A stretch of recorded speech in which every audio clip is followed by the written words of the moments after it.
Lagi.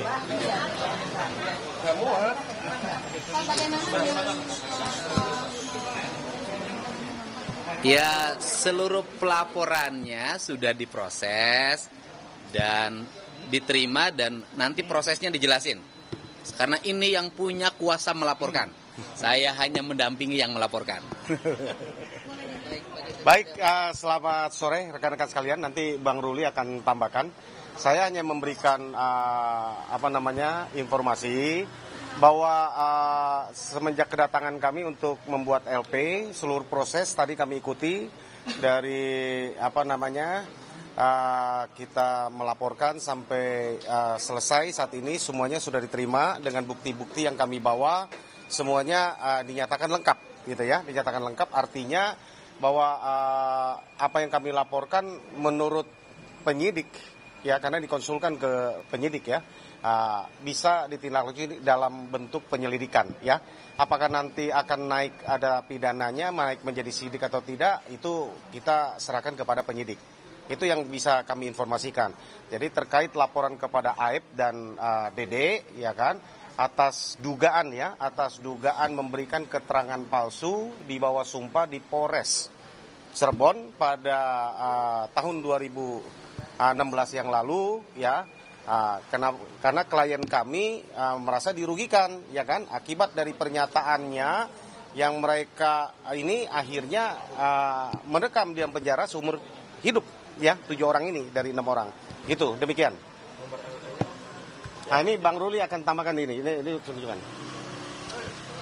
Baik, saya yang membuat laporannya atas nama para terpidana. Kiri, Pak.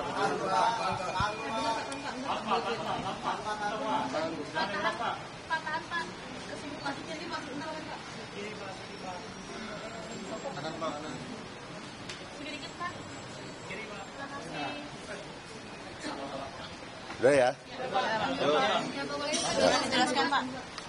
Nah, jadi betul bahwa hari ini saya membuat laporan atas nama para terpidana. Dan kegiatan ini adalah rangkaian kegiatan yang kami lakukan dalam rangka mencari novum dan bukti-bukti baru.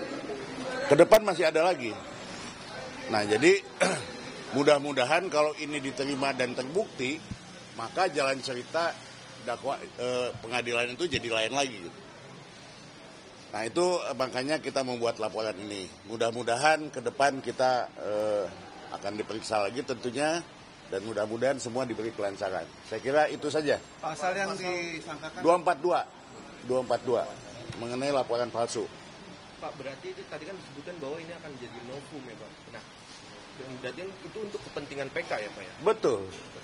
Kegiatan rangkaian yang kami roadshow yang selama ini kami lakukan kan muaranya nanti di PK gitu. Nah, dalam proses PK itu apakah nanti menunggu hasil dari proses penyidikan ini, atau di saat masih prosesnya masih proses penyelidikan laporan ini langsung dijadikan novum, Pak? Nanti kita akan diskusikan dengan semua kuasa hukum, nanti kita akan putuskan di sana. Pak, sebenarnya kesaksian apa sih, Pak? Ya jelaslah kesaksian yang kita laporkan itu adalah kegiatan atau ucapan bohong yang dilakukan oleh Aib dan Dede yang menyatakan bahwa mereka melihat 5 itu yang saat ini ada dalam jadi terpidana itu ada di depan SMP 11. Faktanya mereka nggak ada di situ, tapi dibilang di situ gitu loh. Dan banyak hal yang kita lihat bahwa dilempari di situ. Ya, penduduk sana kita udah ambil bukti-bukti, nggak ada tuh keributan malam itu. Demikian juga yang punya warungnya. Saya udah datang ke sana ngecek, nggak ada keributan tuh. Ini kan berarti diada-adakan gitu. Tapi saya juga tidak boleh mendahului penyidikan, ya nanti penyidikanlah yang lebih jelas bagaimana nih sebenarnya duduk permasalahan dan siapa yang berbohong atau dan yang tidak, nanti akan ketahuan. Apakah juga disampaikan bahwa tahun 2016 itu Dede juga ini nggak pernah dihadirkan di persidangan juga sampai saat ini? Ya. Tapi ada BAP-nya, tapi dia tidak. Betul. Satu hal ya yang menjadi keanehan buat kami, saksi itu semua di BAP.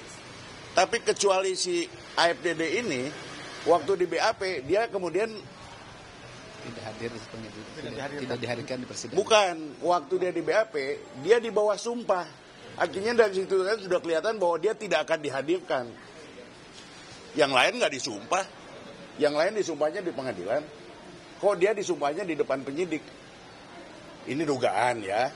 Tapi marilah nanti kita lihat bagaimana penyelidikan dan penyidikan yang dilakukan oleh kepolisian. Apakah nanti ada kemungkinan saksi yang datang untuk memperkuat ini? Banyak. Saya udah ngumpulkan lebih dari 10 saksi kok. Yang belum pernah diperiksa itu saksinya. Saya nggak boleh sebut nama saksinya karena belum waktunya ya. Nanti ada. Tapi artinya lebih dari 10. Ya. Siapa? Saya nggak tahu AF-nya melarikan diri atau enggak. Ya. Kita lihat ya nanti panggilan polisi dia datang atau enggak gitu. Ya. Ada soal tentang nasib Kapolda Jabar ya, banyak di sini.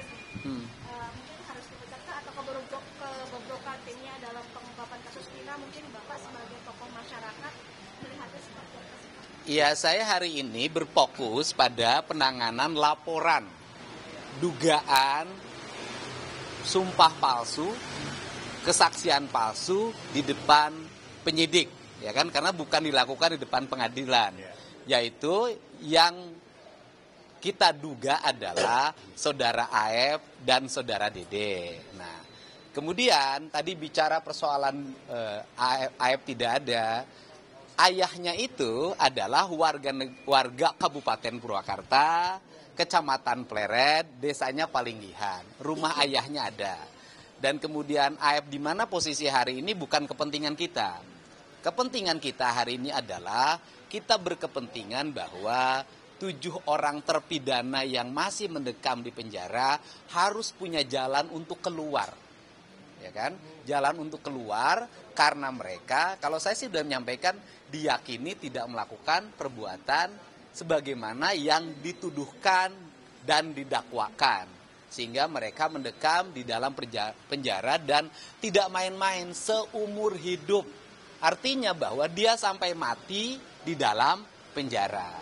Saya melihat bahwa ini adalah peristiwa kemanusiaan yang luar biasa. Orang gitu kan yang dalam pandangan saya setelah melakukan keliling, wawancara, kemudian bicara dari satu ke tempat lain sampai hampir ada 70 dokumen yang saya miliki, saya tidak tega dan kita tidak boleh membiarkan orang yang tidak bersalah itu harus mendekam di penjara apalagi seumur hidup. Kan ini. Nah, ini adalah cara. Ini cara yang pertama. Pintu masuknya untuk mereka keluar itu adalah dengan PK. PK-nya dilakukan oleh kuasa hukum yang sudah ditangani oleh Peradi. Nah, kemudian pintu-pintunya kan sudah disampaikan. Satu, pintunya melalui dugaan kesaksian palsu RT Pasren dan anaknya Abdul Kahfi.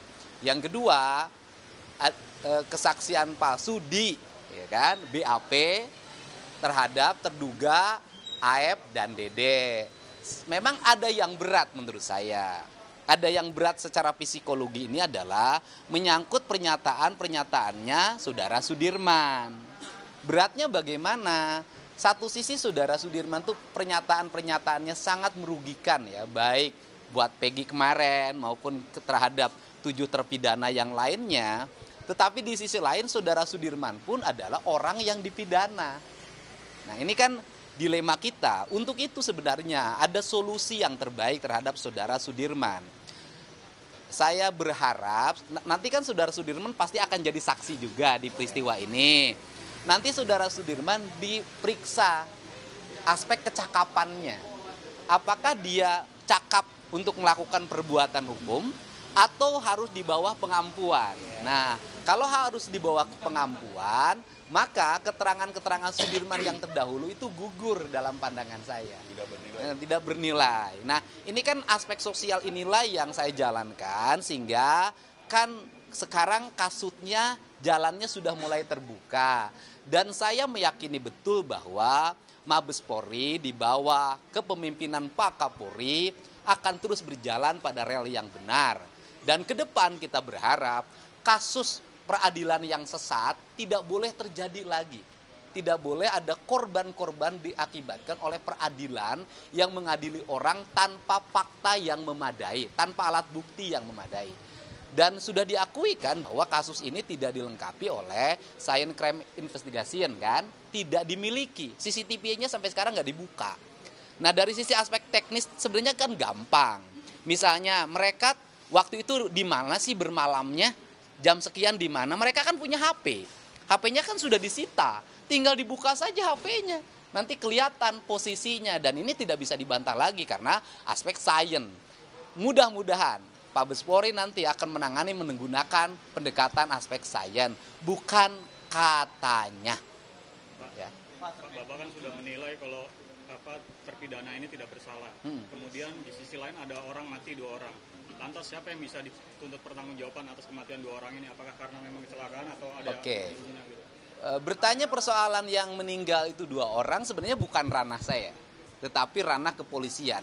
Tetapi ini kan cara, kalau nanti kemudian 7 terpidana itu dibebaskan melalui PK, maka akan muncul pertanyaan berikutnya. Apa yang sebenarnya terjadi pada Eki dan Vina? Apakah ini kecelakaan murni atau pembunuhan? Kalau kecelakaan murni maka selesai, ya gitu loh. Berarti ada penanganan perkara yang salah. Kalau pembunuhan, nanti tinggal Mabes Polri mencari siapa pembunuh yang sebenarnya. Oke? Cukup kan? Ya, tes DNA-nya sudah, kemudian hari Senin akan diambil hasilnya. Dan kuasanya sudah diberikan penuh kepada saya untuk mengambilnya. Jadi mereka sudah tidak mencampuri lagi. Aman itu. Dan kenapa sih Peggy Cianjur saya lakukan tes DNA? Jangan sampai netizen ini, media sosial kita ini kembangkan cocok logi. Nanti setiap ada namanya Peggy dicurigai. Namanya Peggy dicurigai, kan kasihan. Untuk itu saya mengambil langkah untuk saudara Peggy Setiawan putra Pak Cecep dari Pacet Cianjur dilakukan tes DNA atas kesadaran mereka. Sehingga cocok loginya nanti tidak boleh terjadi lagi. Hal kemarin kuasa hukum dari Pak RT sendiri kekeh bahwa Pak RT memberikan keterangan yang sebenar-benarnya nih Pak. Nah menurut Bapak pandangannya seperti apa nih Pak? Ya itu kan nanti dibuktikan saja keterangan Pak RT Pasren itu benar sesuai dengan fakta yang sesungguhnya, tinggal dijelaskan ke penyidik. Nanti kemudian beradu dengan saksi-saksi yang lain. Cukup kan?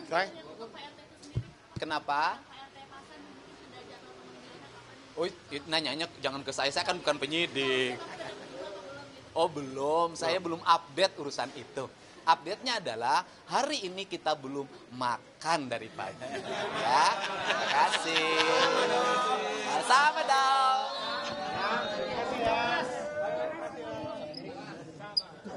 Sama ya, sama. Kita belum makan. Ruli Panggabean.